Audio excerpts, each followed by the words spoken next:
தம் கிருபை பெரிதல்லோ என் ஜீவனிலும் அதே இம்மட்டும் காத்ததுவே இன்னும் தேவை கிருபை தாருமே இன்னும் தேவை கிருபை தாருமே. தேவனுக்கே மகிமை உண்டாவதாக. சென்னைகளின் கர்த்தர் ஊழியத்தின் மூலம் 25/8/2026 இன்று நாம் அறியவிருக்கும் கிருபையின் வார்த்தைகள். எண்ணாகமம் 23ஆம் அதிகாரம் 23ஆம் வசனம்.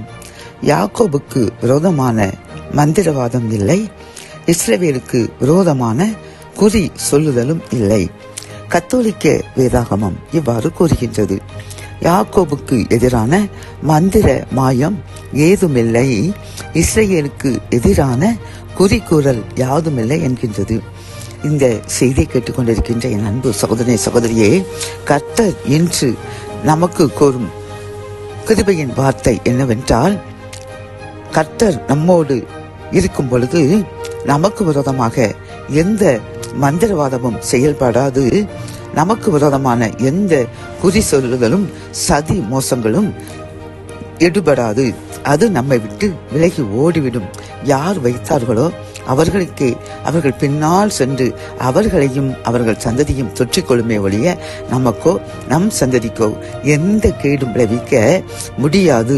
கர்த்தர் அதை தடுத்து நிறுத்தி நமக்கு அந்த தீங்கை ஆசீர்வாதமாக மாற்றி தருவேன் என்று வாக்கு கொடுக்கின்றார். பிரியமானவர்களே, நம் தேவன் எவ்வளவு அன்புள்ளவர் பார்த்தீர்களா? ஆகவே நாம் என்றென்றும் அவருடைய அன்பில் நிலைத்திருக்கும்படி அவருக்கு பிரியமாய் வாழ வேண்டும். இது ஒன்றுதான் அவர் நம்மிடம் கேட்கின்றார். பிரியமானவர்களே, ஆகவே அவருக்கு பிரியமான வாழ்க்கை வாழ்வோம். எத்தீங்கும் நம்மையும் நம் சந்தைகளையும் அண்டாமல் கர்த்தர் பாதுகாத்து உயர்த்துவார். ஜெபம். என் அன்பு தகப்பனே, இந்த கிருபையின் வார்த்தைகள் மூலமாக எங்களுக்கு விரோதமான மந்திரவாதமோ குறி சொல்லுதலோ எந்த தீங்கோ எங்கள் மேல் வராமல் அதை நினைக்கின்ற அந்த மனிதர்களுக்கு அதை அனுப்பி எங்களுக்கு அதை ஆசீர்வாதமாக மாற்றி தருவேன் என்று கூறின கிருபையின் வார்த்தைக்காக நன்றியப்பா. நாங்கள் என்றும் உமது அன்பில் நிலைத்திருக்க கிருபை தாங்க. மீட்பர் இயேசுவின் முன் ஜெபம் கேளும் நல்ல தகப்பனே. ஆமென்.